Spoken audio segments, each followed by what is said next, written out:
بسم اللہ الرحمن الرحیم الصلاۃ والسلام علیک یا سیدی یا رسول اللہ الصلاۃ والسلام علیک یا سیدی یا حبیب اللہ وعلی آلک و اصحابک یا رحمۃ للعالمین۔ صلح حدیبیہ کے دن قربانی۔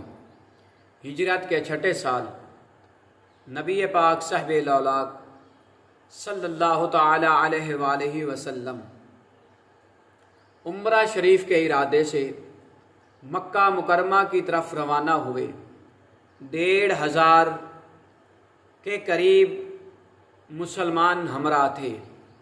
نبی پاک صلی اللہ تعالی علیہ وآلہ وسلم نے خود اور صحابہ کرام رضی اللہ تعالی عنہم نے بھی قربانیوں کے جانور ساتھ لیے۔ مشرکین مکہ نے مسلمانوں کو مکہ مکرمہ سے 9 میل کے فاصلے پر مقام حدیبیہ پر روک دیا۔ دونوں طرف سے بات چیت ہوئی۔ آخر کار ایک صلح نامہ تحریر کیا گیا، جس کی روح سے یہ طے پایا کہ مسلمان اس سال واپس چلے جائیں اور اگلے سال آئیں۔